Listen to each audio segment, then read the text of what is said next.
The hall was older than most wars. That was the thing about the Concordat Grand Assembly. The building itself was a statement. Its walls were cut from stone, pulled out of a dead moon 4,000 years ago. The ceiling was so high that clouds sometimes formed near it.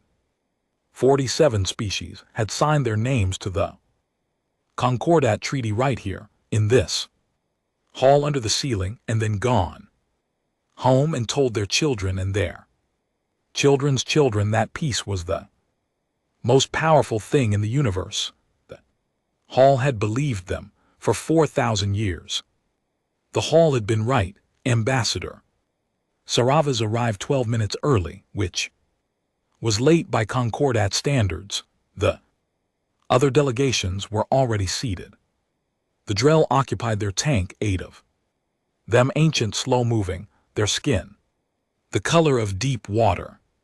The Karath stood in their usual cluster near the east wall, six-legged and nervous in the way that six-legged things get when something is wrong but they can't name it yet. The Vethkai sat directly across from the human section, and they sat the way they always sat, perfectly still, perfectly upright, 6 limbs folded in that exact arrangement that said, "We are patient because we have already decided." Voss set her bag down, pulled out her notepad, the physical kind, paper and everything, which the other species always found baffling. She had been bringing it to Concordat sessions for 11 years. Nobody had ever asked her why. She had never explained. She uncapped her pen and wrote the date at the top of a fresh page. The Vethkai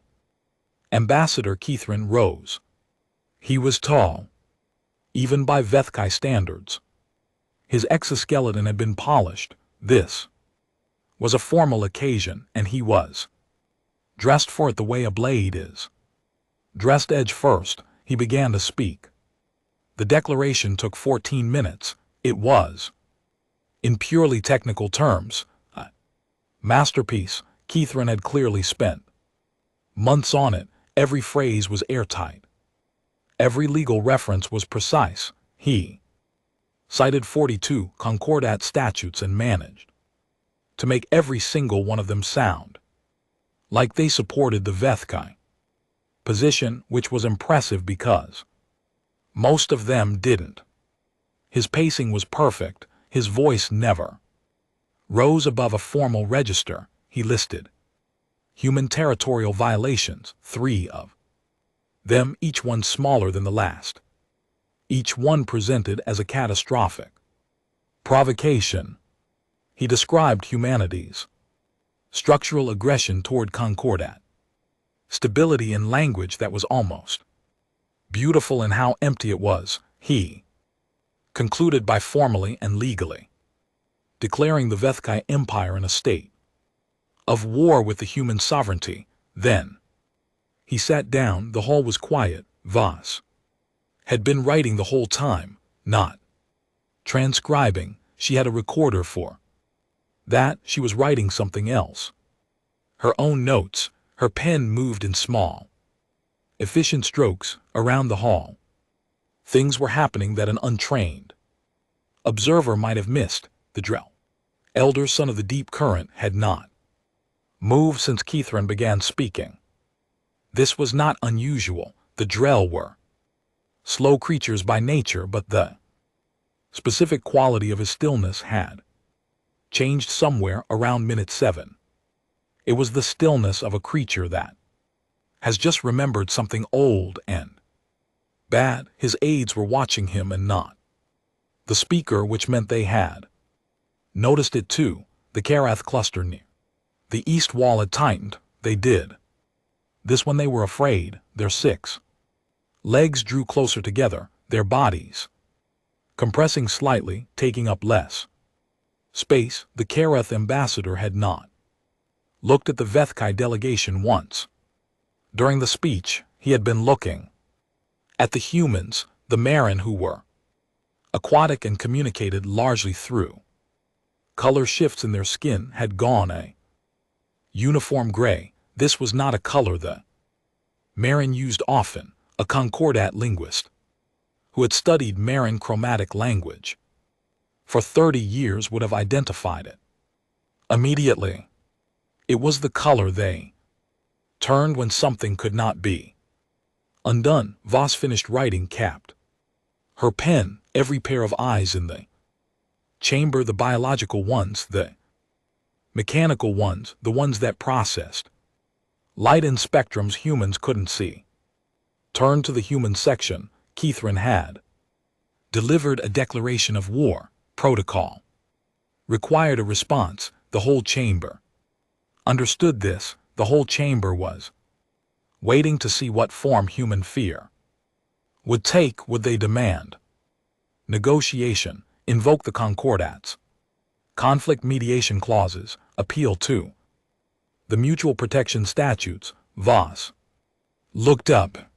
She had the kind of face that gave very little away, not because she was hiding things, but because she had decided a long time ago that her face was her business and everyone else could work with what they got. 54 years old, short hair gone mostly gray, reading glasses pushed up on her forehead. She looked like someone's aunt who happened to run a small empire. She looked at Catherine. Is that right? She said. Not a question. She wrote something on the notepad, one line.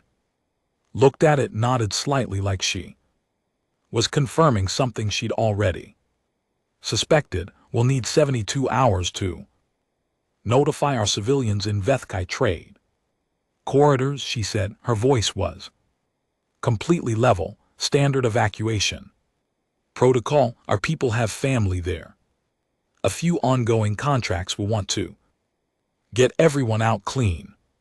She gathered her papers, straightened them against the table. After that, she capped her pen. We can work with that. She picked up her bag and walked out. The chamber did not make a sound for 9 full seconds. This was in Concordat diplomatic history an extraordinary thing. Declarations of war were supposed to produce responses, protests, counterclaims, appeals. The Concordat had entire procedural frameworks for this, entire legal architectures built to manage the space between declaration and engagement. The response was supposed to take hours, sometimes days. There were forms. Voss had responded in 40 words and left. Catherine sat very still. He had prepared for human protests, human appeals, human fear. Dressed up in diplomatic language, he had 14 counterarguments ready. His legal team had spent 4 months building responses to every possible human objection. He had no response prepared. For this, across the chamber, son of the deep current finally moved. It was a small movement, one of his 8 limbs, shifting, resettling. His aide, a young Drell named Essel, who had been working with Sun for 6 years and had learned to read him reasonably well, leaned close to the tank. Do we alert our military? Essel asked quietly. Sun was quiet for a long time. The water in his tank moved in small currents from his slow breathing. Alert. No one, he said, his voice through the translation membrane was low and measured. There is nothing to be done. We observe, we record. A pause. This has not happened in 4,000 years. And it will not happen again. Essel waited. What hasn't happened? But Sun had gone still again. His eyes, all 4 of them, were fixed on the door through which the human ambassador had left. He said nothing more. Voss walked through the corridor at the same pace she always walked, not fast, not slow, the pace of someone who knows exactly where she is going and has already thought about everything that's going to happen when she gets there. Her Aide, a young man named Torin who had been with her for 3 years and had learned not to ask questions in corridors, fell into step beside her. He lasted 40 seconds. Ambassador Torin, they just declared I was there. We should contact the council. We should file we will file everything we need to file. She pushed through a set of doors into a smaller corridor, quieter, away from the main chamber. Get me a secure line to Earth now. No, Torin, next week. She glanced at him. Yes, now. He pulled out his comm unit and started working. She kept walking. The secure line took 4 minutes to establish, 4 minutes of walking through the pale corridors of the oldest building in the Concordat. Past walls that had watched 4,000 years, she stepped into an alcove. Took the comm unit from Torin. He stepped back to give her privacy. Line connected. On the other end, a voice she'd known for 20 years. Sarah. Yemi. She leaned against the wall. Looked up at the ceiling. Old stone. Older than anything on Earth. They did it. A pause. Then how did they present it? Clean. 14 minutes. Strong legal work. They've been building this case for a while, and you noted it. Left. Another pause. Longer. This time, then Yemi made a sound that wasn't quite a laugh. How'd they take that? They didn't know what to take. She pushed off the wall. Yemi, start the clock. Silence. On the line. The kind that means someone is not surprised but is still taking a moment. With it started, Yemi said. She handed the comm back to Torin and walked back in the chamber. The session had dissolved into the particular chaos that follows a thing nobody had prepared for.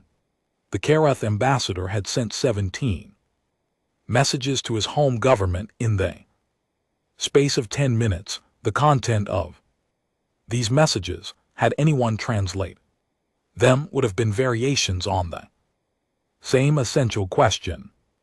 How quickly can we move our assets out of the Vethkai economic zone? The Marin delegation was still gray. The Vethkai legal team was arguing quietly among themselves, not about strategy. They had strategy. They were arguing about what exactly Voss's response meant, whether it was a legal acknowledgement, whether the 72-hour window she had cited was a formal declaration of acceptance, whether we can work with that constituted an official position. Nobody had documentation for this because nothing like this had ever happened before. Kethran sat apart from his legal team and watched them argue. He was thinking about something else. He was thinking about the way Voss had written in her notepad, the economy of it. One line. She hadn't been surprised.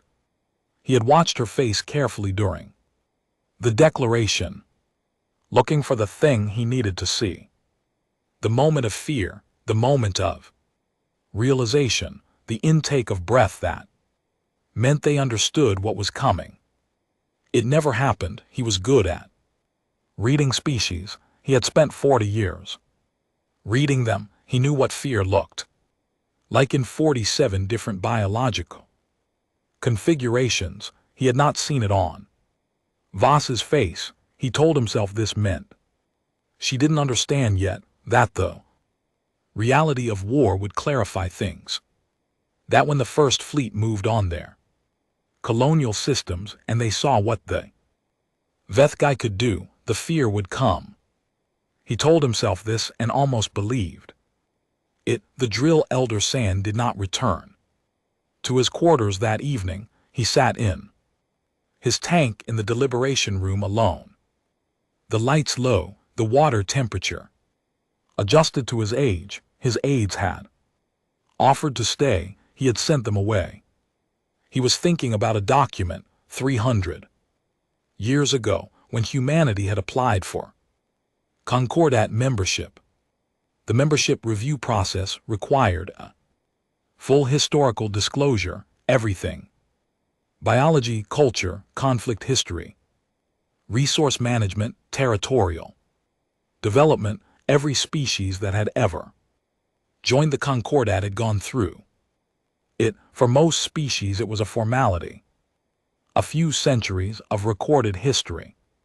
Some wars, some periods of growth. For humanity, the review committee had needed an extension, 2 extensions actually. The file had been over 600,000 pages, not because humans had complicated paperwork, because they had been at it for so long. 200,000 years of recorded biological activity, 10,000 years of something that could loosely be called civilization, if you used the word loosely and didn't look too hard at the parts that made you want to stop reading. San had been on the review committee. He had been 812 years old, and he had thought he had seen everything there was to see about the ways living things destroyed and rebuilt and destroyed again. He had read the human file and gone quiet for a month. His colleagues had taken the file as evidence that humanity was unstable, too violent, too unpredictable. Their vote to admit humanity had been close, 31 for, 16 against. The 16 against had cited the conflict history, the emotional volatility, the lack of hive mind structure, the terrifying speed with which they went from cooperation to catastrophic war and back again. San had voted for, not because he thought humanity was safe, because he had read to the end of the file. He had read past the wars and the plagues and the collapses. He had read the parts that came after the rebuilding, the adaptation, the way they kept against all biological logic refusing to stop. He had read those parts and thought, whatever else this species is, they are not fragile. He floated in his tank now and thought about Keth Rand's polished exoskeleton and his 42 statue citations and his 14-minute masterpiece of a declaration. He thought about Voss's notepad. He thought about what she had written in it, that single line. He hadn't been able to see it from across the chamber, but he thought he knew what it said, not the words, the shape of it, the fact that she had already had it ready to write. The Veth guy thought they had started a war. San had read the file. He had read it to the very last page. The Veth guy had not started a war. They had interrupted one that had never really stopped. He closed his eyes. The water moved around him, slow and old. Observe, he told himself again.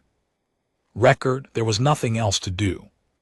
Now, Torin found Voss on the station's observation deck at 2:00 in the morning. Local time. She was standing at the window looking out at the stars. She had a cup of something hot in both hands. She wasn't drinking it, just holding it. He stood in the doorway for a moment. Not sure whether to come in. You can come in, Torin, she said without turning around. He came in, stood beside her, looked out at the same stars. Are you? He started. I'm fine. He nodded, looked at the stars.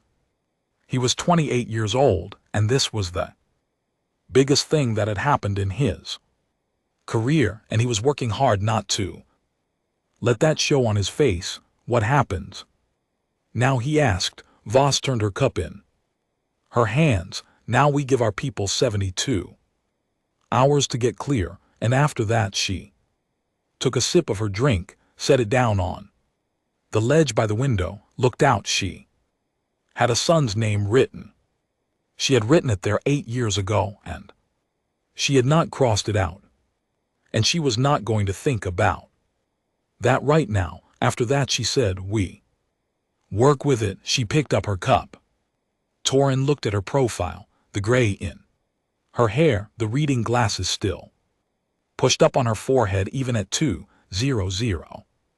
In the morning, the complete absence of anything that looked like fear. He thought about the Veth Guy ambassador, the polished exoskeleton, the 14-minute speech, the 42 statutes. He thought about what 40 words had done to 14 minutes. Did they really think we'd be scared? He asked. Voss didn't answer right away. She looked at the stars, all those stars, and behind each one, something that didn't know yet what the next 14 months would look like. They thought fear was a lever, she said. Pause, they'll figure it out. She finished her drink, set the cup down, turned from the window. Get some sleep, Torin, we have a lot of paperwork tomorrow. She walked out. The stars didn't move. They never did. That was the thing about stars. You could declare war under them, sign peace treaties under them, build 4,000 years of careful civilization under them, and they just stayed where they were, burning. Torin stood at the window a little longer. Then he went to get some sleep, because she was right. There would be a lot of paperwork, and the next 72 hours were going to be very long, and after that, something was going to begin that nobody in the history of the Concordat had been ready for, not even the ones who should have known better, not even the ones who had read the file. The first thing Kepler 9 looked like from orbit was a green and brown smudge. The second thing it looked like, if you stayed long enough to get a better view, was home. Not Earth exactly. The oceans were smaller, the clouds thinner, the light a half shade warmer, because the star was slightly younger, but the general shape of it, the color of it, the way the continental edges curved, there was something in it that made people who had never even seen Earth in person feel specific kind of thing in their chest. 17 million people lived on Kepler 9. Most of them had been born there. Most of them had parents who had been born there. It was in every way that mattered. Not a colony anymore. It was a place. Commander Dresch Helson had been stationed there for 8 months. He had eaten in the same diner near the base every morning for 8 months. He knew the woman who ran it. Her name was Paz. She made coffee that tasted like it was personal, and she had been born in the southern farming region 41 years ago and had never left the planet, and didn't want to. He thought about Paz when the Veth Guy fleet came out of transit, not in a sad way, in the way you think about the thing that tells you what you're actually doing this for, so you don't spend the next however many hours thinking about it in abstractions.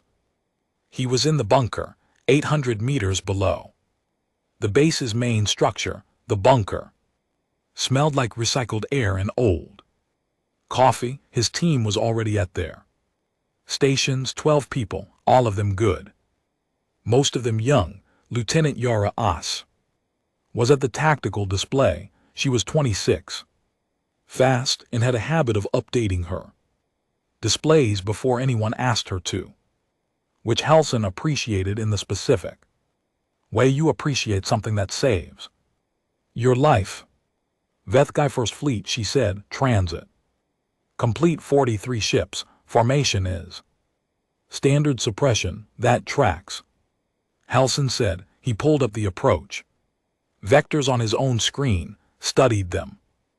The Veth Guy were doing exactly what the model had said they would do. Standard opening doctrine, textbook suppression, orbital pressure first, then ground insertion, then civilian compression.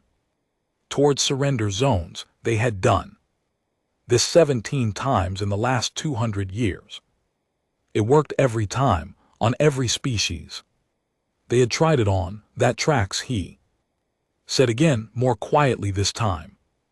Mostly to himself, he pulled up a different screen, not the tactical display, an older file, one that had been in the Kepler 9 defense system for 17 years, updated and refined and updated again, sitting quiet in the archive like something that knew it would eventually be needed. Let's see what happens, he said. What happened in the first 40 minutes was exactly what the Veth guy expected. Their orbital bombardment was precise, not designed to destroy, designed to pressure. Key communication relays went dark, too.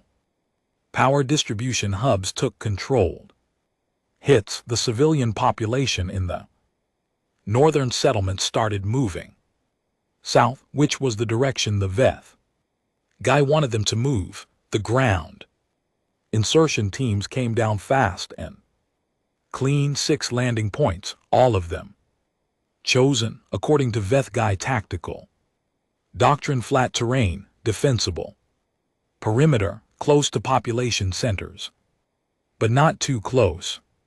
The Veth guy ground commander Kethmal set up his command post on a ridge overlooking the main settlement valley and looked at his screens and thought, this is going the way it is supposed to go. He had done this before. He was good at it. Then minute 41 arrived. Flanking force, 8 ships sent around the planet's eastern curve to cut off. The second communication hub stopped reporting in, not damage reports, not delay reports, they just stopped. Kethmal waited, checked his signals, checked them again, sent a query, no response. He sent 2 fighters to investigate. They stopped reporting in. 2, he sat with this for a moment. 8 ships, 10 fighters gone quiet. Inside 4 minutes with no warning and no explanation. He increased the feed from his eastern sensors. Static, heavy interference, something in the geology of that region was blocking his signals, or something was producing interference that was designed to look like geology. He did not yet know which. He would spend the next 3 hours figuring it out. By then it would be too late for the information to matter. Halcyon was looking at his secondary screen when Yara said, Eastern flanking forces gone, gone quiet or gone, quiet first. She updated her display. No, gone. He nodded, looked at the screen.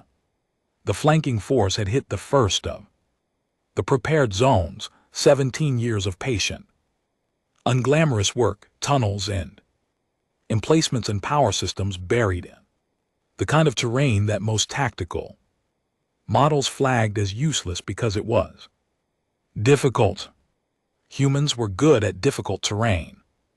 They had spent a very long time learning how to use it. How's the main fleet reading us? He asked. They think we're running standard evacuation procedure. Yara pulled up the signal data. We're putting out exactly what a panicking colony puts out. They'll be happy with it for a while. Good. He sat down in his chair. This was the part of any operation he found genuinely interesting. The space between when the plan started and when you found out which parts of the plan were wrong. Because some of it was always wrong.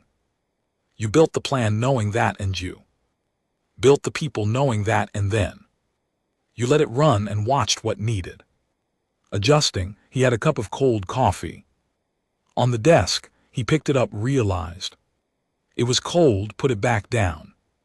Behind him, someone was quietly cycling through sensor arrays. Someone else was running a calculation for the northern settlement's power rerouting. Bunker had the particular sound of people who knew what they were doing.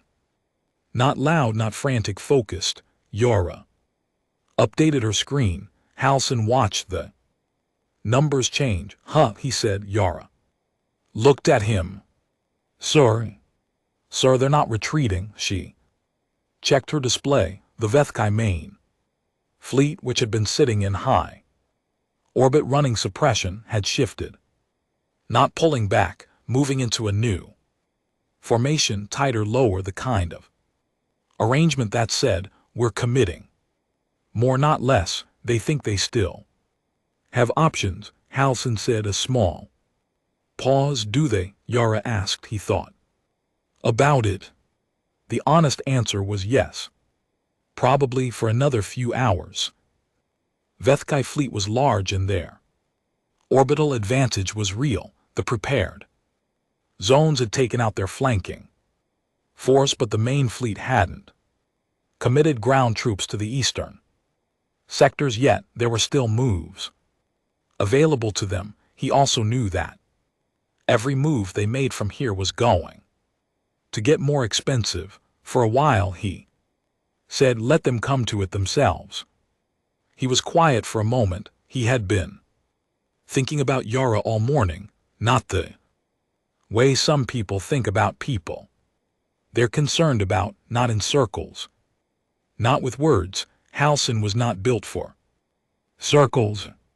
He thought about her the way he thought about everything, straightforwardly, and then he decided what to do about it, or whether to do anything, and then he moved on. Yara, Osai's younger brother, had been in the northern settlement when the first bombardment hit. She had found out 3 hours ago, in the brief window between the fleet arriving and the communication arrays going dark. A message, 9 words from a friend who had seen it happen. She had read the message, filed it somewhere, kept working. He had watched her do this.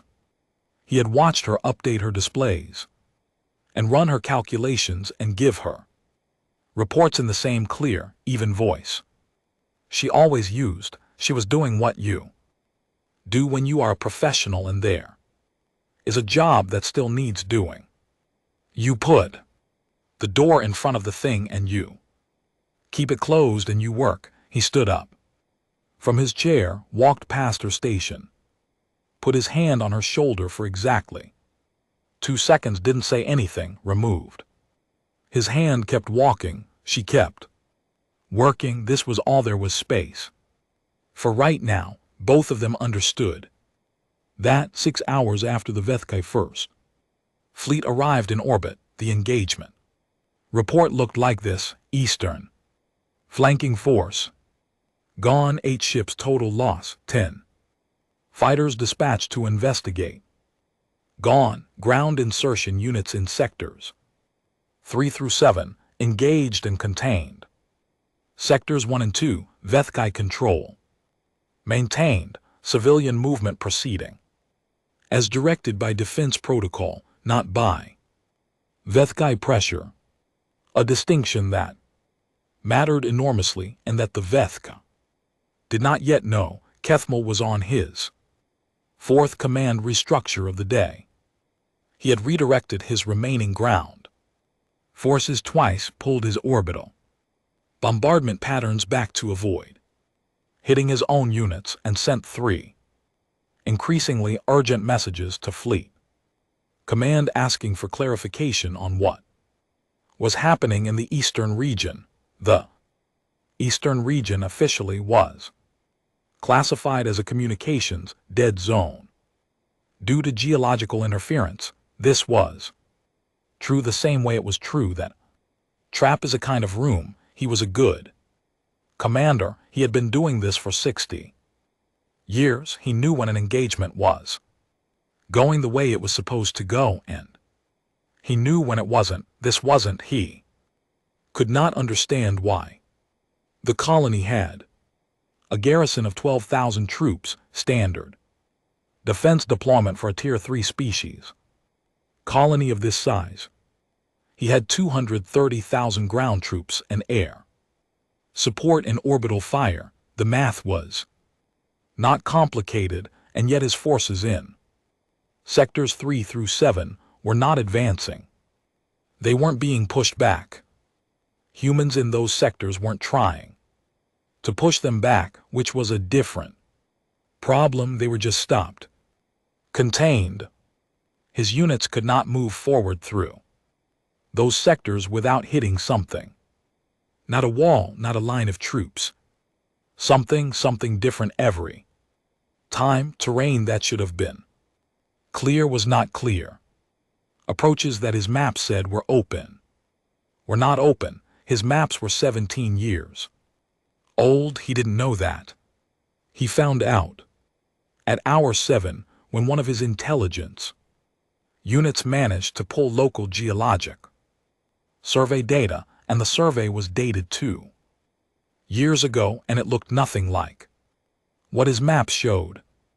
Different tunnels, different terrain features, entire topographic sections that had been built, shaped over years, quietly by people who had been looking at the flat terrain and the difficult terrain and thinking, here and here and here. He read the survey report and sat very still for a moment. Then he sent a message to Fleet Command. The message said, request full strategic review before further ground commitment.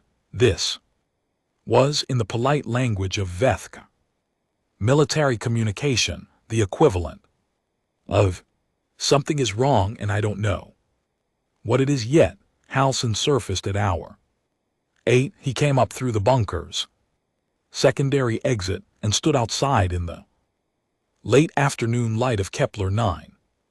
The air smelled like the farming region, crops and soil, and something faintly sweet that he'd never been able to identify in 8 months of breathing it.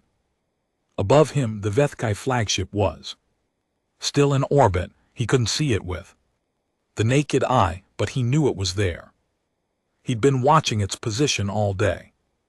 It had moved into the lower formation 2 hours ago, new approach vectors being calculated, second wave being assembled.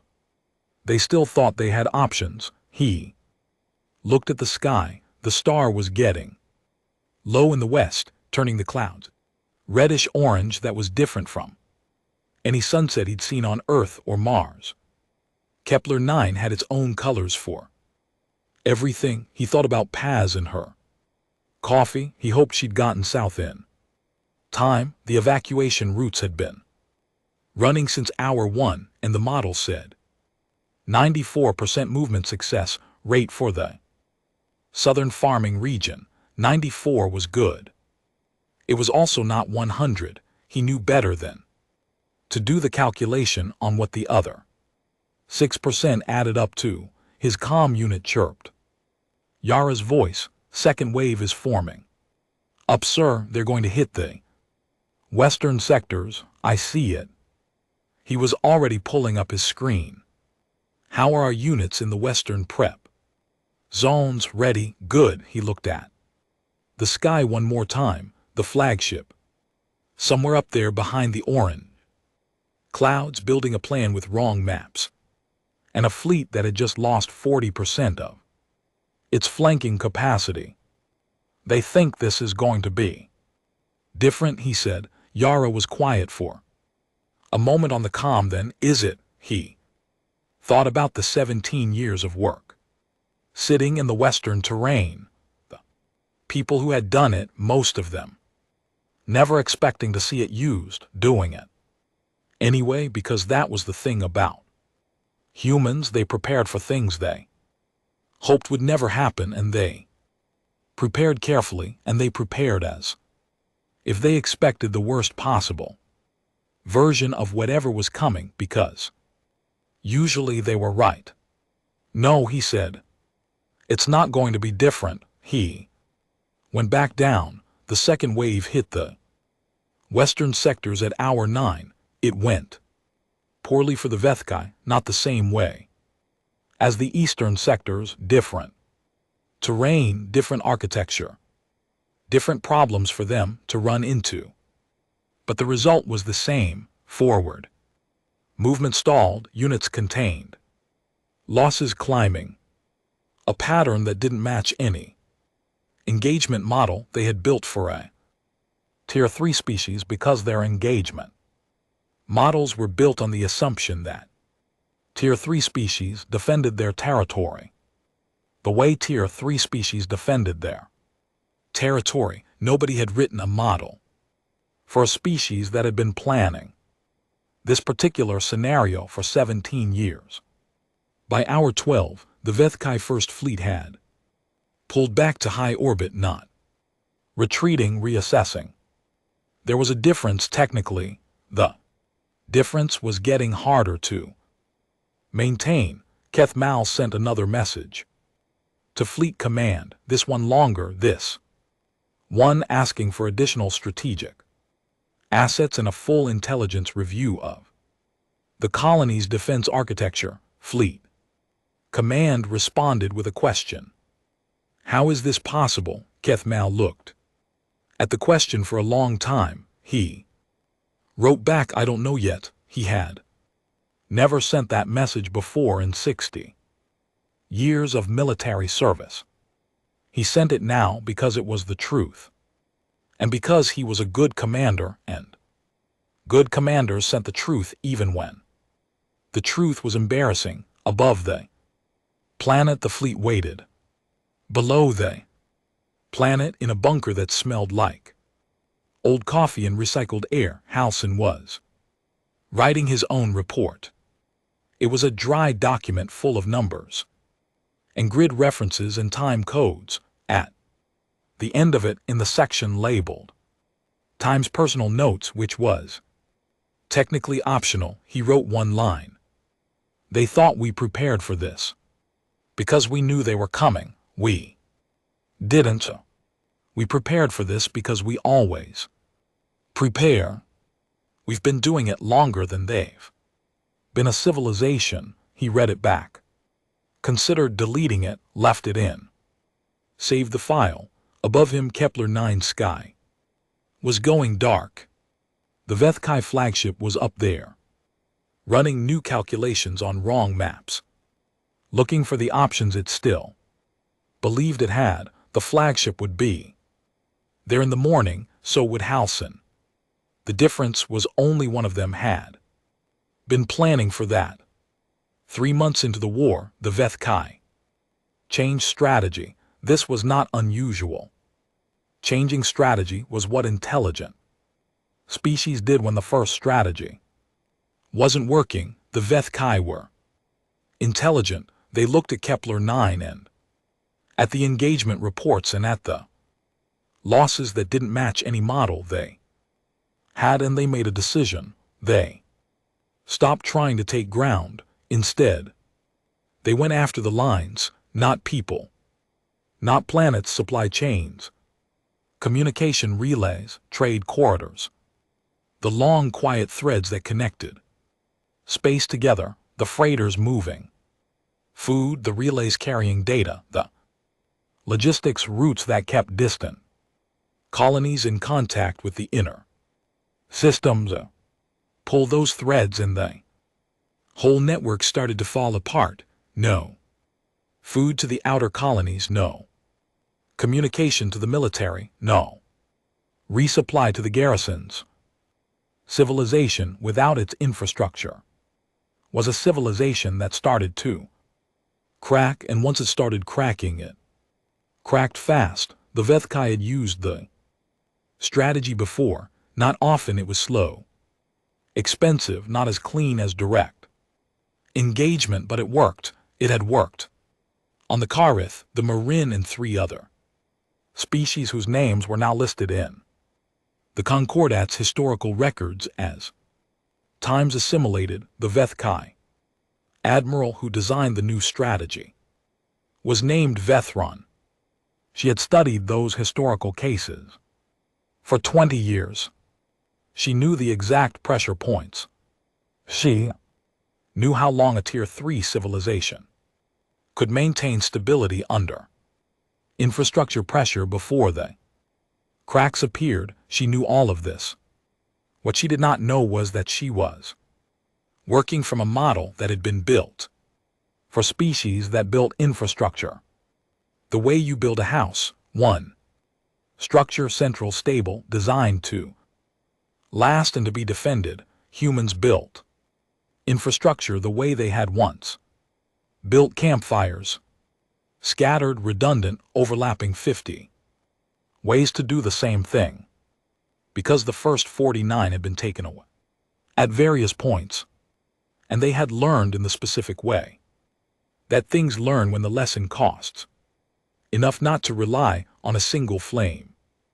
Vethron would discover this. She was just not going to enjoy discovering it. The freighter times, halcyon runtimes, was 3 weeks out from the Vethkai interdiction zone when the boarding happened. It was a standard cargo ship, 9 crew, mid-tier cargo of agricultural equipment and processed proteins headed to the Callaway Station settlement, not a military target. The Vethkai boarded it anyway, because the new strategy involved demonstrating that human supply lines were not safe, and the best way to demonstrate something was to do it where people could see. The crew was detained, brought to the Vethkai patrol ships containment area, separated standard procedure. Then after 3 hours of data pulling from the ship systems, brought back together in a single room for formal interrogation. The room was designed for this. The Vethkai had thought carefully about the design. Low light, calibrated to the spectrum that most species found uncomfortable. Temperature set slightly below optimal. The interrogating officer was Keth Vaughn, experienced, methodical, personally responsible for 9 successful interrogations of non-Vethkai crew over the last 40 years. He walked into the room and looked at the 9 humans sitting on the benches along the walls. They looked back at him. He began with the standard opening, a display of the Vethkai military force currently deployed in the region, the numbers, the ships, the current status of human supply line, interdictions, a visual presentation, 4 minutes of information designed to produce a specific effect in the observer, the feeling of being surrounded, outnumbered, and alone. He watched their faces. The older ones were hard to read. The younger ones, 2 of them, early 20s, were watching the display with what he would have called in his reports times attentive neutrality. They were listening, taking it in. The ship's senior officer was a woman named Reese, pilot, 29 years old.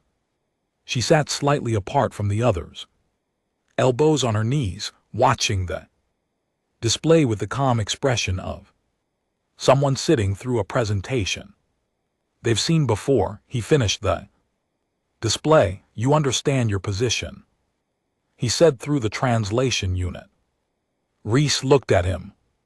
"Can I see that again?" He replayed the supply chain interdiction segment. She watched it, nodded slowly. "Yeah," she said. "That's not going to work." He paused. "Explain." She leaned back. "The relay at junction 12, the one you hit last week, you think that was our main relay?" He said nothing. "It was on the intelligence report as a primary node. It was our 4th relay for that route." She held up 4 fingers. Not aggressive, like she was teaching something. "We have 3 more running parallel. They're not on any map. You have because we put them in after we joined the Concordat and we didn't find the updated infrastructure reports. Because honestly, the filing system is terrible." She dropped her hand. "Food supply to Callaway Station hasn't slowed down. The rim settlements are still getting their medical resupply. The communication blackout you created. In Sector 9 lasted 11 hours. We rerouted. Through the mining network, Keth Vaughn looked at her. We have 600 years of contingency infrastructure, she said. You've been hitting it for 3 months. We built new nodes faster than you took down. That's not a brag, it's just the math. He tried the next approach, the footage. The colony damage from the Kepler 9. Engagement, the numbers, the human losses presented clinically and in full. He watched her face, she watched the footage. When it was done, she was quiet for a moment. Then, how many of your ships did you lose in that engagement? He did not answer. We have the numbers, she said simply. We don't say it to be. She paused, looking for the right word. Mean clears throat. We say it because you need to know we have it. We keep count. We always keep count. He shifted strategy. He had done this before when the logic approach didn't land. You went to the personal. Fear was individual. It lived in specific places. You found those places, your family. He said, your home. You understand these are no longer secure. Reese looked at him for a long moment. He had expected something. Any of the range of responses that fear produced, anger or tears, or the specific tightening that happened when you found the right place and pressed it. He had produced these responses before. He was experienced. What he got was something he didn't have a category for. She looked at him the way a person looks at a child who has said something sad, because the child doesn't know any better yet. You've been at war for 4 months, she said. Her voice was even. Not angry, not hard, just level like a table. We've been at war for 200,000 years. She held up her hand to stop the objection forming on his face. Not with you, with everything, with the climate, with each other, with things that wanted to eat us, with diseases that wanted to kill us, with the ground itself. Sometimes a pause. We lost a lot. We lost so many times it would take me a week to list the civilizations we built and lost before we built this one. She leaned forward slightly. You cut our supply lines. We built new ones. You targeted our food production. We have food production methods that predate our space flight by 8,000 years. Methods we keep precisely because we've lost the modern version before, and we knew we might need the old one. You hit our infrastructure. We learned infrastructure from people who lost everything they built and rebuilt it with their hands in the dirt, and then lost it again and kept going.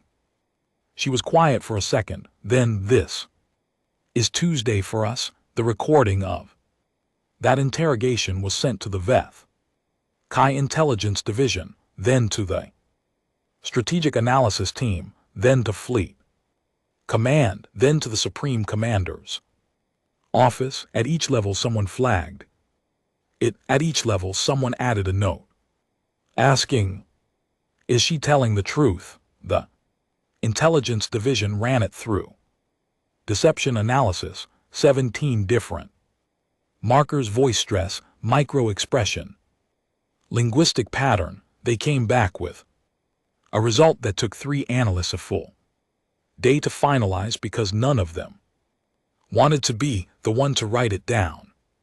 She was telling the truth, not performing calm, not performing strength, not running a script designed to project confidence to her crew. She was simply telling the truth. She believed what she said. She was not afraid of what she said.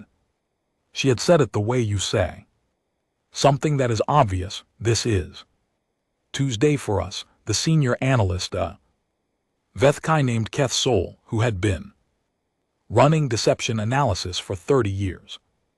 Wrote in his margin notes, the subject appears to experience the current conflict as a routine operational condition, no elevated stress response, no suppression of fear response, no detectable fear response at all. Then, in smaller writing below it, the note he almost didn't include, query, is it possible they genuinely do not have one? While this was happening in Veth Kai intelligence, other things were happening in the Concordat. The Kareth ambassador filed a new economic protection clause, a legal instrument that created a buffer between Kareth trade networks in the Veth Kai interdiction zone. This was officially a routine protective measure.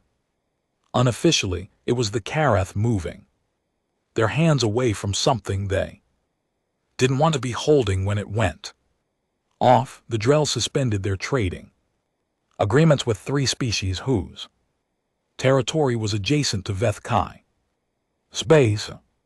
They cited supply instability concerns. This was true. It was also a way of stepping back without making a noise. The Marin recalled their ambassador from the Veth Kai homeworld for consultations. The consultations would take the rest of the war. None of these species said anything publicly. They did not release statements or call emergency sessions or demand mediation. They just moved quietly, efficiently, the way things move when they want to be somewhere else before something happens. The Veth Kai command structure noticed this and did not like what it implied. Admiral Vethron building her 3rd infrastructure interdiction plan of the month looked at the intelligence summary one morning and saw the Marin withdrawal listed as a minor diplomatic footnote. She stared at it for a while. The Marin were the 2nd oldest species in the Concordat. They had been members for 3,800 years. They had outlasted wars, famines, regime changes, and 2 separate cases of species level near extinction.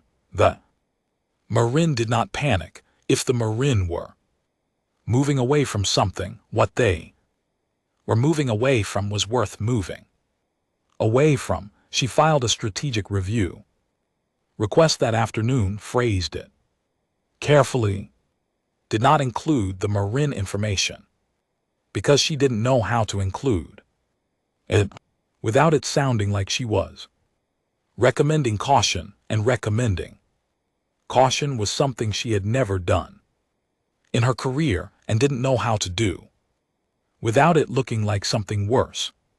She sent the request and waited. It came back approved with a timeline of 30 days.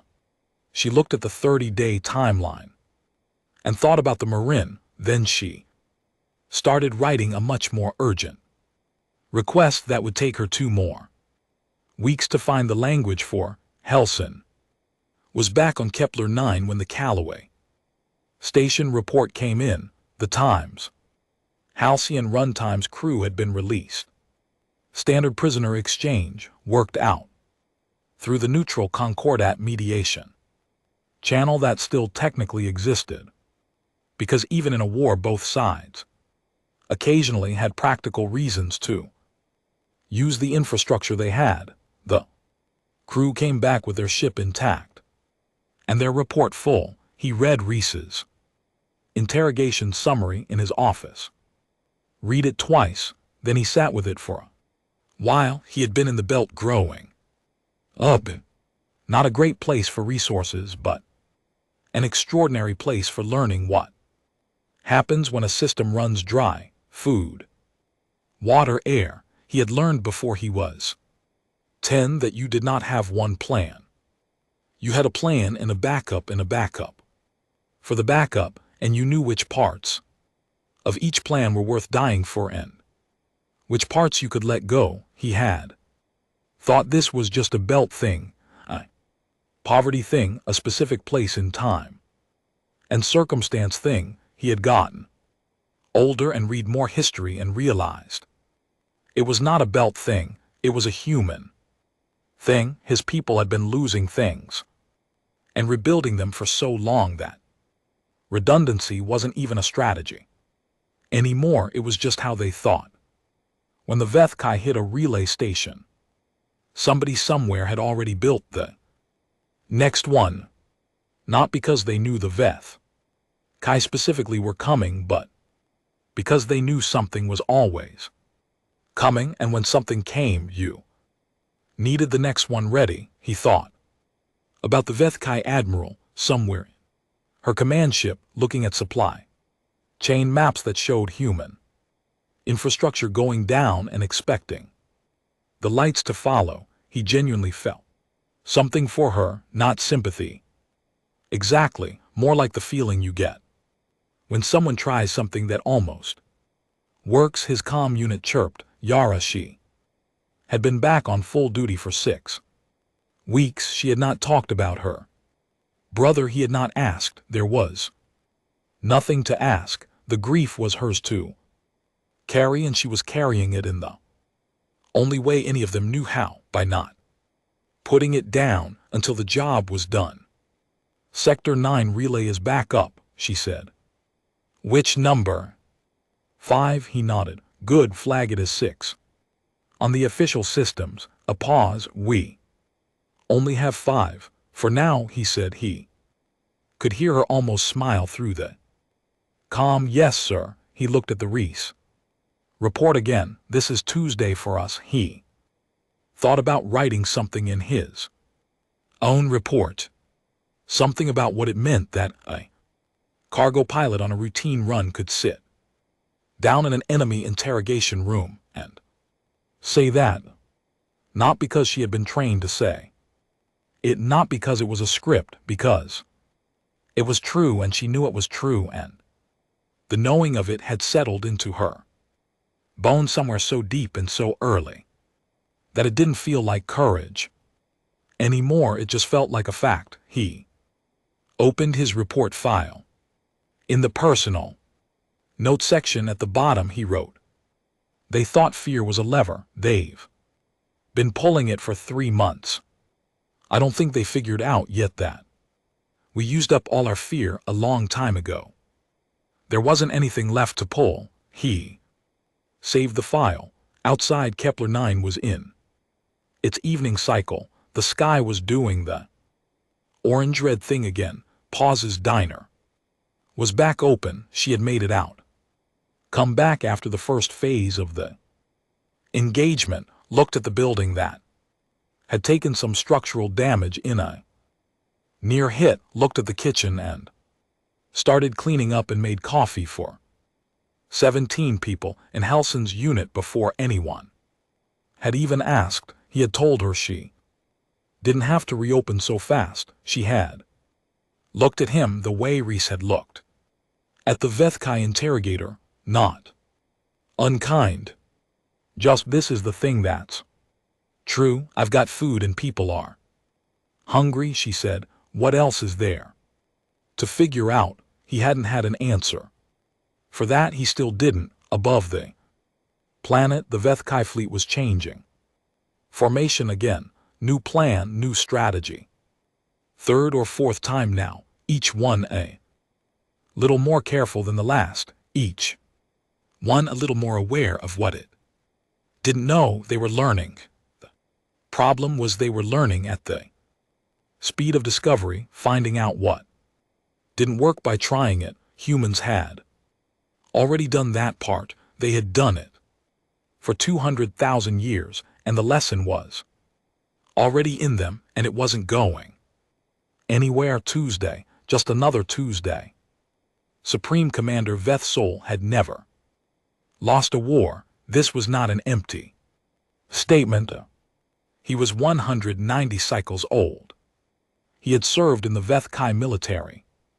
For 160 of those cycles, he had fought 11 engagements, led 4 major campaigns, and personally overseen the Strategic assimilation of two Tier 3 civilizations. He understood war the way a craftsman understands a tool, completely without mystery, with the comfortable authority of someone who has used it so many times that it has no more surprises left. He sat at the head of the council table in his command ship and looked at the intelligence briefing and tried to find the mistake. There was always a mistake. That was the nature of intelligence reports. They were built on incomplete information and human, not human. He corrected himself. Biological error.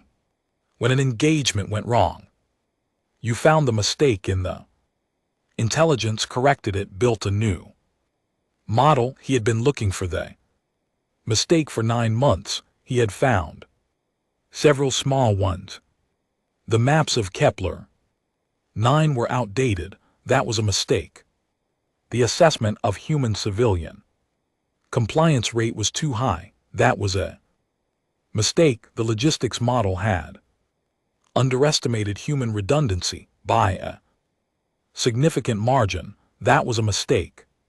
He corrected all of them. The engagement had continued to go wrong. He looked at the new briefing, full scope, everything his intelligence division had collected over 9 months, organized into one document with analysis and projections. It was a thorough document. His people were good at their jobs. He read it from the beginning. The briefing had 12 sections. Sections 1 through 4 were things he already knew: military, engagement outcomes, logistics, disruption, effectiveness, territorial status, numbers he had been looking at for months. He moved through them efficiently. Section 5 was the psychological profiles. This was the section that the intelligence division had flagged, the section that had taken 3 additional weeks to compile, because the lead analyst, Keth Sol, had kept revising it. Veth Sol had been given a preliminary summary 2 weeks ago and had found it unconvincing. He had asked for the full version. He read it now. The profiles were built from interrogation recordings, behavioral observation of captured personnel, analysis of intercepted communications, and what historical contextual research, which turned out to mean, when Veth Sol reached the appendices, that Keth Sol had spent 3 weeks reading the human historical record, all of it, or as much of it as he could fit in 3 weeks, which was apparently not enough to read all of it, because the historical record was. Veth Sol read the appendix note with something approaching disbelief. Over 200,000 years long, in documented form. He stopped reading, looked up. His aide, a young officer named Keth Vari, was standing at parade rest near the door. He had been standing there for an hour, waiting to be needed. How long? Veth Sol said. Has the average concordat species maintained documented historical records? Keth Vari calculated. The Drell are the oldest, approximately 6,000 years. Most species 800 to 2,000. The humans, Keth Vari checked his data unit. His expression didn't change, because he was professionally trained not to let his expression change, but something around his eyes did something. 200,000 years, sir, approximate. Veth Sol looked at this number for a moment. He put it next to the Vethkai record, which was 4,200 years. He put it next to the Drell record, which was 6,000. He went back to reading. Section 6 was the behavioral analysis. This section was organized around a central question that Keth Sol had apparently spent considerable time finding the right words for. The question was, why do human military and civilian Personnel not display expected fear. Responses under combat and adversarial conditions he had ruled out in order. Training suppression. The responses should still be measurable in physiological data, cultural performance, inconsistent across class, age and regional origin, deliberate deception. The deception markers were negative across all recorded instances. And neurological difference. The human neurological structure had the fear response architecture. They had it. The capacity was there, it just wasn't activating the way it was supposed to. Kethsal's conclusion, written in the careful language of someone who understood his conclusion, was going to make people uncomfortable. The available evidence suggests that the human species has, over the course of its documented history, experienced threat conditions of sufficient severity and frequency that the standard fear response arc, fear paralysis action, has been fundamentally reshaped. What in other species functions as a warning system appears in humans to function as a background state. They are not suppressing fear, they are operating in a mode for which fear is the baseline, not the exceptional condition. In simplified terms, they are not brave. They are accustomed. Kethsal read this 3 times, then he turned to section 7, which was the historical context section, and he began to read the parts of the human record that Kethsal had pulled for reference. He did not finish section 7. He got to the part of the human record that covered the period approximately 12,000 years ago, a period during which human civilizations had multiple times collapsed completely, not declined, collapsed. Entire population centers lost, entire systems of knowledge lost.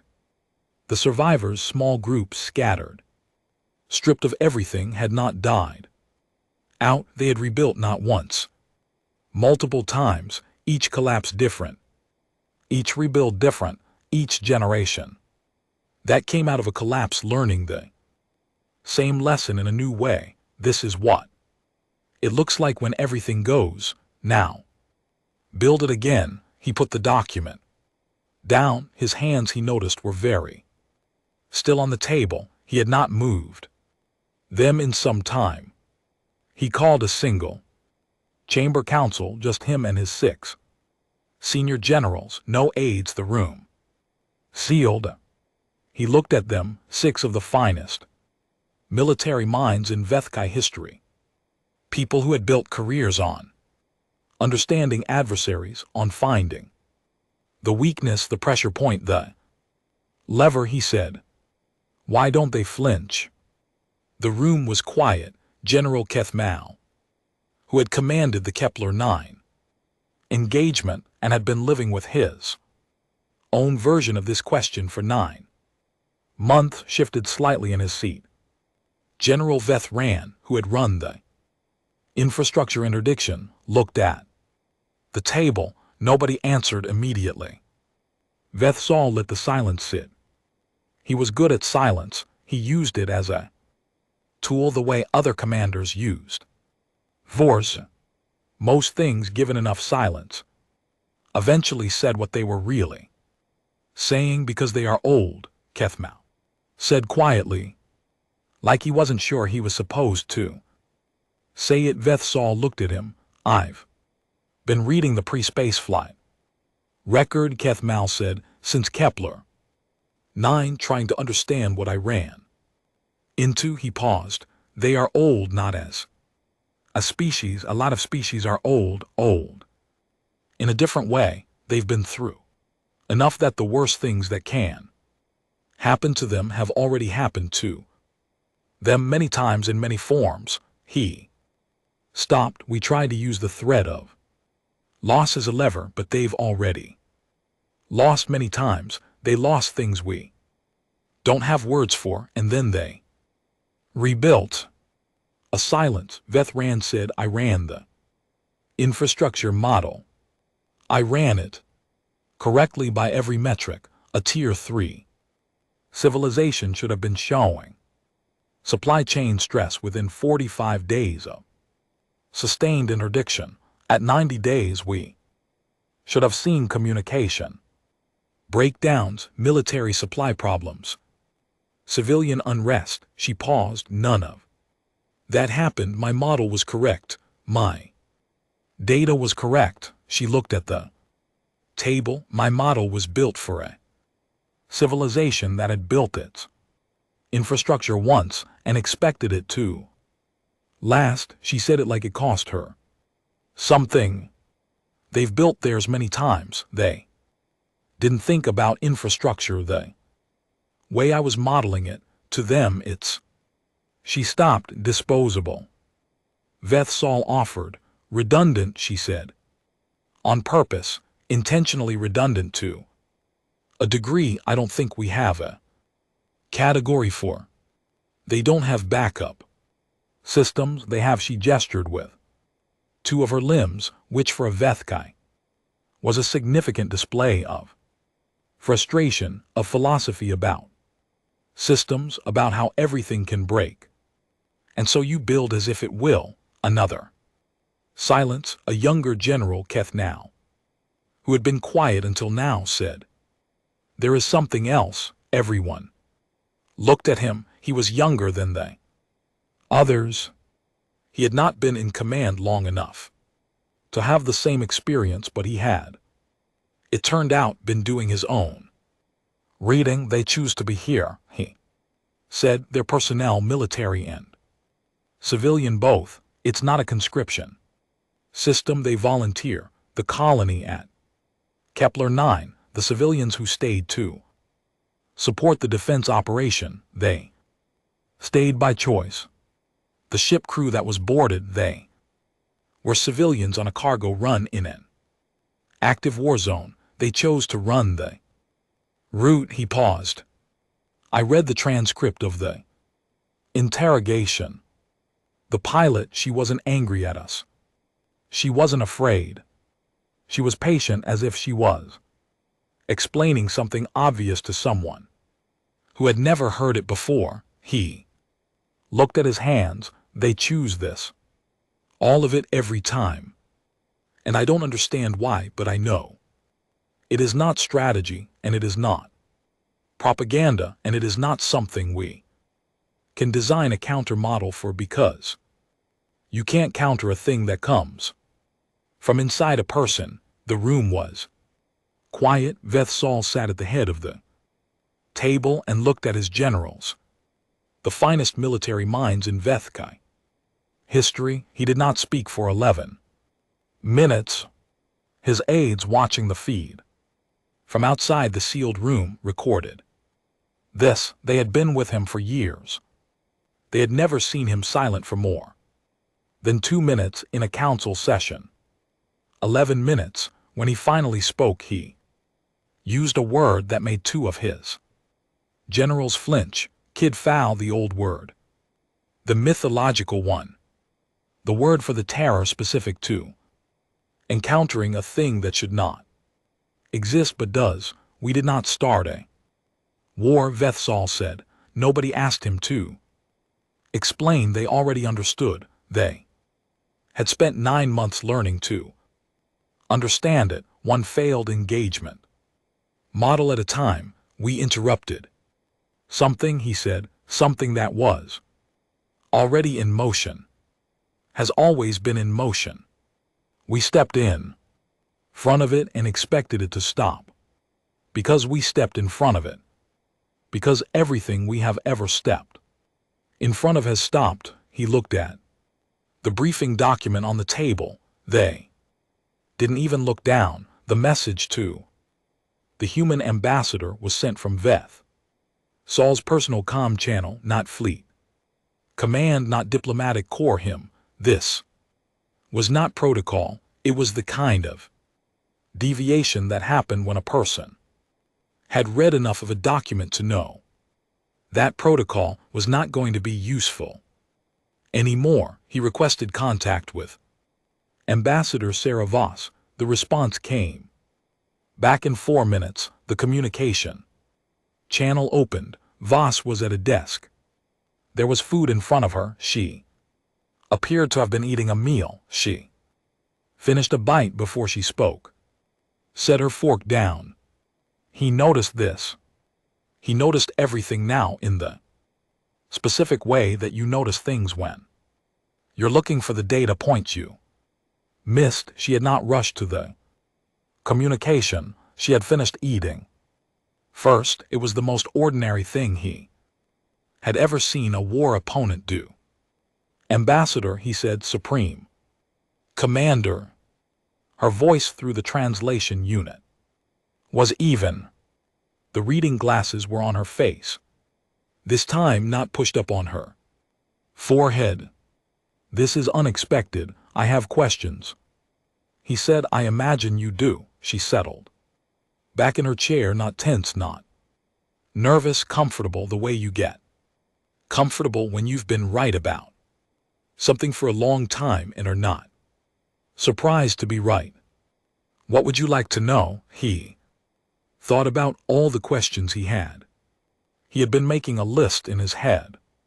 Since Section 6 of the briefing, they were good questions, precise questions. The kind of questions that, answered correctly, would produce a complete picture of what he was dealing with. He didn't ask any of them. How long? He said. She looked at him. How long? What? How long have you been what you are? The question was not precise. It was not the kind of question he would have asked 9 months ago, before he spent 9 months learning that precise questions were not the right tool for this particular problem. Voss was quiet.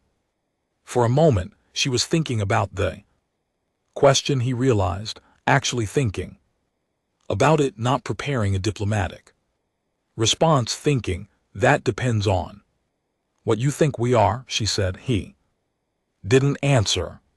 She picked up her fork, put it down again without eating, looked at him through the screen. We've been human for 200,000 years, she said. We've been whatever we are now for the whole length of that. We didn't start out strong, we started out slow and soft, and we didn't have claws, and most things that had claws could eat us. A pause. So we figured out other things. Another pause. We never stopped figuring out other things. He sat with this. Your species, he said slowly, has been at war with various things for 200,000 years, give or take, and you are still here. She looked at him. We're always still here, she said. He closed the channel, sat in the empty room for a while. Then he called his aide in and asked for a blank communication form. The official kind. The kind used for diplomatic contact between heads of military command. Aide brought it, set it on the table. Left. Vethsal looked at the form. He had filed many of these forms in his career. Declarations, strategies, demands, terms, the whole language of war distilled into official documents. He had never filed this particular kind before. He picked up his writing instrument.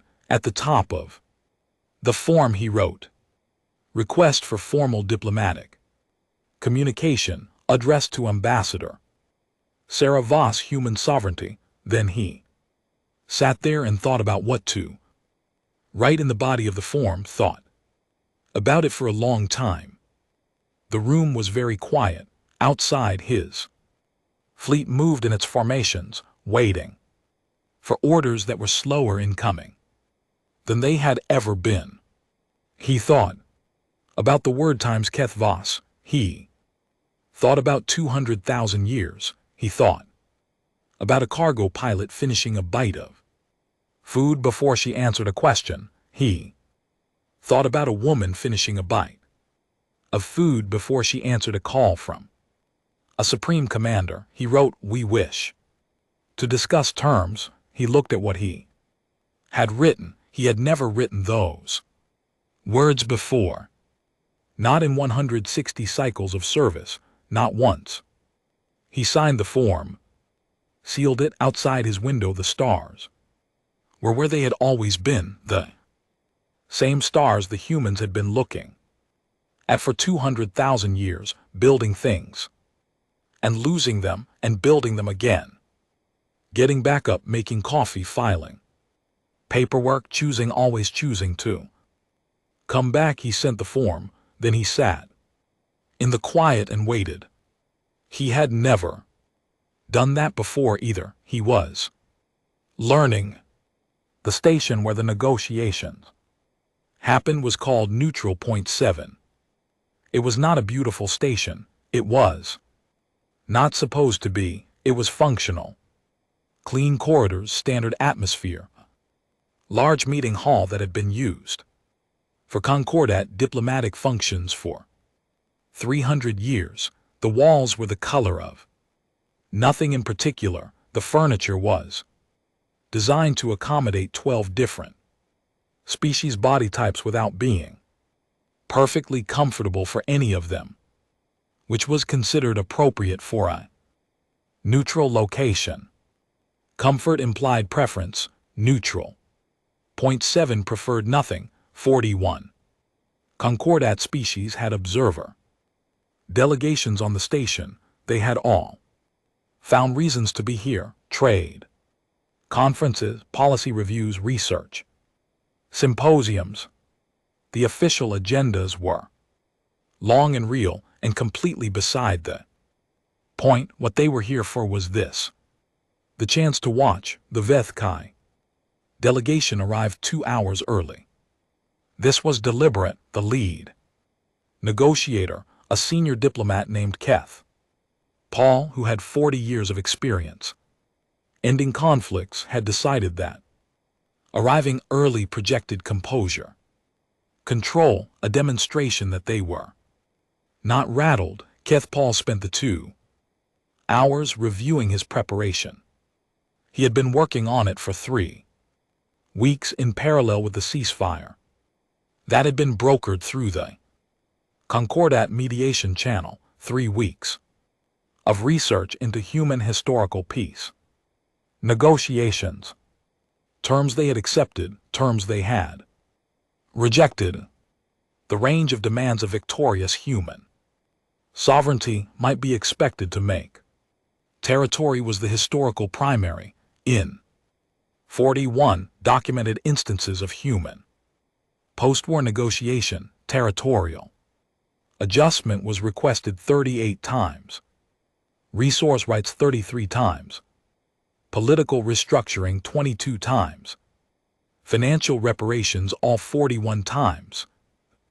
Math on the Vethkai, losses at standard Concordat reparations rates was a number that Keth Paul had calculated and then calculated again and then decided to approach as a theoretical figure because the reality of it was too large to sit with. He had counteroffers prepared for all of it. He had been in this room before, in other forms, other stations, other wars. He knew how this went. It was going to be a long table across from a long face. And the business of peace was slow and expensive, and you paid for it in years. He was ready. The human delegation arrived exactly on time. Ambassador Voss came in with 2 aides. She wore the same kind of clothes she always wore. Not ceremonial, not casual. Professional. The reading glasses were in her shirt pocket. She had the notepad. She sat down across from him. Her aide sat at the edges. She set the notepad on the table and put the pen next to it. Ambassador Voss, Keth Paul said, on behalf of the Veth Kai Empire, I would like to extend acknowledgement of the current cessation of hostilities and our commitment to reaching a formal resolution that ep. Thank you, she said. I'd like to hear your framework. He was slightly taken aback by the speed of it. But he recovered. He was a professional. He had prepared a framework. He delivered it. It took 22 minutes. He had organized it into 5 sections. Acknowledgement of the conflict. Definition of terms, structural. Discussion of reparations, territorial. Review future relations. Each section had 2 or 3 subpoints. He had prepared for Voss to interrupt or object or redirect. He had responses ready for the 8 most likely objections. She let him finish. When he stopped talking, there was a brief silence. She reached for her notepad, opened it to a page near the back. He noticed with the trained eye of a 40-year diplomat that she opened to a specific page. She knew exactly which page. She didn't have to search for it. She slid the notepad across the table. He looked at it on the page in handwriting that was slightly forward-leaning and very clear. There was one line. Don't do it again. Don't do it again. He read it. He looked up at her. That's all. He said, that's all. He looked at the notepad again. His mind was running through his 22 minutes of preparation, his 5 sections, his subpoints, his 41 historical case studies. There must be additional terms, he said. There aren't. He leaned forward slightly. Ambassador, you won this engagement. Your military superiority in the final months was, he searched for the right word, clear, the standard expectation. We know what the standard expectation is, she said. Her voice was even. It was always even. We know what we could ask for. We know what the historical precedent would support. She picked up her pen. We're telling you what we want. She kept the pen. Don't do it again. Keth Paul sat back. He was, for the first time in 40 years, genuinely uncertain what to do next. He had come prepared for a long table. He had come prepared for hard negotiations. He had not come prepared for this, because this was not in any historical record he had found. Why? He asked. It was not a diplomatic question. It was a genuine one. Voss looked at him. She seemed to consider the question as a real question, which it was. Because we're not interested in your territory, she said. Because your resources don't compensate us for our people. Because political restructuring of your government creates an administration problem we don't want. Because reparations are a number on paper and we don't need numbers on paper. She looked at him. We need this not to happen again. That's the outcome we need, so that's what we're asking for. A silence. He thought about his preparation, his 5 sections, all those historical cases. He thought about what he was going to tell Veth Saul. He thought about the fact that he was going to tell Veth Saul that the humans wanted nothing, not nothing, because they were weak. Not nothing because they were generous. Nothing because they had decided that nothing was what they needed, and they had made that decision clearly and completely. And they were not the kind of species that changed their mind once they had made it. And if we agree, he said carefully. What enforcement? None, she said. He blinked. No enforcement mechanism, she said. No oversight body, no periodic review. You agree not to do it again. We take you at your word. The silence was long this time. Kit Powell, who had been negotiating peace for 40 years, had never heard a victorious party say, times we take you at your word. Times to the party that had started the war. That seems, he said very carefully, like a significant trust. It's not trust, Voss said. He looked at her. It's a choice, she said. You can do it again if you want to. We're not going to stop you. A pause. Something in her face shifted, not to something warm or something cold, to something underneath both. But you know what happens now. You didn't know before, now you do, and we're letting you decide what to do with that. She sat back. That's the enforcement mechanism. 41 observer delegations watched the treaty signing through the station's viewing systems. It was a short ceremony, shorter than any treaty signing in Concordat history. The document itself was 1 page. It had 4 signatures, Ketpau's, Voss's, and 2 witnesses. The witnesses were from the Concordat Mediation Office and were present as required by Concordat Treaty law. They signed carefully and without any expression at all, which is what you do when you are witnessing something historic and you do not trust yourself to have an appropriate expression for it. The ceremony lasted 9 minutes. After it was done, Ketpau gathered his papers. Voss picked up her notepad.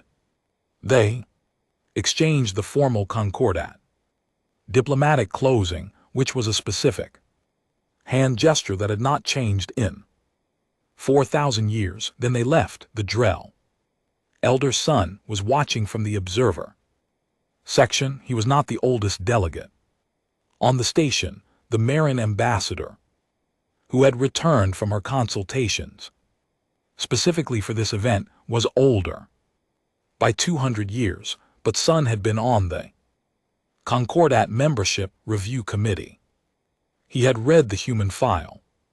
He had a specific relationship with this moment that the other observers didn't have. His aide Essel sat beside him.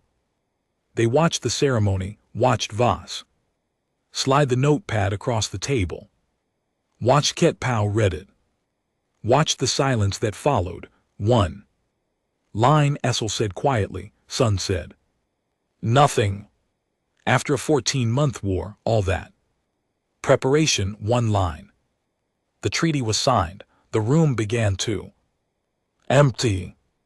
Essel watched the delegations file out, watched the last of the Vethkai team disappear through the door, watched Voss say something brief to her aide and walk out. What does it mean? Essel asked. Sun was quiet for a long time. The water in his tank moved in small, slow currents. The old peace, he said. Finally, the 4,000-year peace. Do you know what built it? Essel knew the official answer. The Concordat history said mutual treaty, shared economic interest, collective security framework. He suspected this was not the answer Sun was going to give. Fear, Sun said. The old peace was fear. Every species in the Concordat was strong enough to hurt every other species. So we agreed to hurt no one, because hurting anyone would start a chain that ended badly for all of us. That was the peace. 47 species, all afraid of each other, all being careful. He paused. The Vethkai looked at the humans and decided the humans were not afraid. They were right. The humans are not afraid, so the Vethkai thought, here is the one species in the Concordat we can act against without consequence. They were wrong, not because the humans were secretly afraid, because the Vethkai misunderstood what fearlessness meant. Essel waited. They thought fearlessness meant times I have nothing to lose, Sun said. What it meant was times I have survived losing everything. Those look the same from the outside. They are completely different things. The observation room was mostly empty.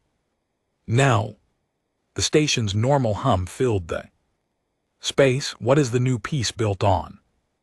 Essel asked. Sun turned one of his ancient eyes toward the door through which Voss had left everyone in the Concordat now knows, he said, what the humans are, what it took to make them, what they are, what it means that they are 400 years old by Concordat standards, and 200,000 years old by their own. He paused, the old piece said, "We are all dangerous, fear each other equally and be careful." The new piece says something different. He folded two of his limbs slowly. The new piece says, there is one thing here that does not work the way the rest of us work. One thing that has been through enough to have come out the other side of fear. 47 species afraid of one thing. Pause, and that one thing told the species that started the war, we take you at your word, and Essel was quiet. For a moment, is that mercy? He asked. Son considered this. It is worse than mercy, he said. Mercy is a gift. What Voss did today was a demonstration. She showed every species watching that they could have asked for anything, could have taken territory, resources, political authority, could have set the Vethkai back 3 generations, could have written a piece that lasted by making it painful to break. He paused. They chose not to, not because they couldn't, because they chose not to, and the choosing is the statement. He moved slightly in his tank. Every species watching today learned the humans decide when the war ends. The humans decide what peace looks like. They showed the full shape of what they could do, and then they folded it up and put it away and asked for one line. He said, "Nothing for a moment, that is not mercy," he said again. "That is something that does not have a name in our language." Voss was in her transit ship before she opened the notepad. Torin was across from her, working on post-treaty filings. There were a lot of them. Peace had as much paperwork as war. Maybe more, because peace required both sides to agree on the details, and agreement was slower than destruction. She opened the notepad to a page near the back, not the page with the treaty terms, the other one, a name, her son's name, written 8 years ago in the same forward-leaning handwriting, not crossed out. He had been 22 when he died. He had been on a cargo run through a Concordat trade corridor, the kind of run that was supposed to be safe, that the Concordat's collective security framework was supposed to make safe. Vethkai enforcement action, a supply chain dispute, one of the small surgical conflicts.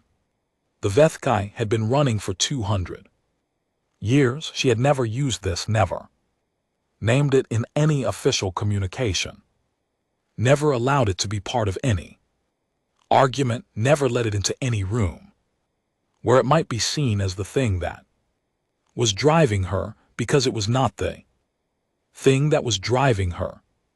It was just the thing that lived in the back of the notepad, the reminder not of why she was doing this, of what she was doing it for. She looked at his name, then she closed the notepad. Outside the transport window, the stars were doing what they always did, burning, patient, indifferent, the same stars that had been there when her son was alive, when his father was alive, when his grandparents built their lives in the Lagos-Chicago corridor and looked up at night and thought about all the space out there waiting, all that space. And now humanity was in it. 14 months of war, 1 page of peace, 1 line. The Vethkai were going home to tell Veth's son what had happened. Veth's son was going to sit in his room and think about it for a very long time. The other 41 Concordat species were going to go home and talk about what they had seen and adjust their diplomatic positions and their economic strategies and their quiet midnight calculations about who in the Concordat was what exactly the new peace was going to hold, not because of enforcement, not because of monitoring, not because of any of the structures that the Concordat had built for 4,000 years to keep careful species from doing careless things, because now they knew. And knowing was enough. Torin looked up from his filing. He had been watching her when he thought she wasn't looking. He was young, and this had been the biggest thing in his life. And he was still figuring out what to do with all of it. Are you? He started. She looked at him. He stopped. Sorry, he said. I was going to ask if you were okay. I know you're going to say you're fine. I was going to say I'm fine. She agreed. He nodded, went back to his filing. She looked out the window. She was fine. This was not a performance. She was a 54-year-old woman who had spent her career being exactly what her species was, the thing that kept going through the grief and the paperwork and the 14 months of war and the 9 words on the notepad and all the small, uncelebrated Tuesday work of being the thing that did not stop. She was fine the way Paz was fine when she reopened the diner, the way Reese was fine in the interrogation room, the way Halson was fine in the bunker, the way the volunteers on Kepler 9 were fine when they signed their names and waited, fine getting back up, doing the next thing. That was all.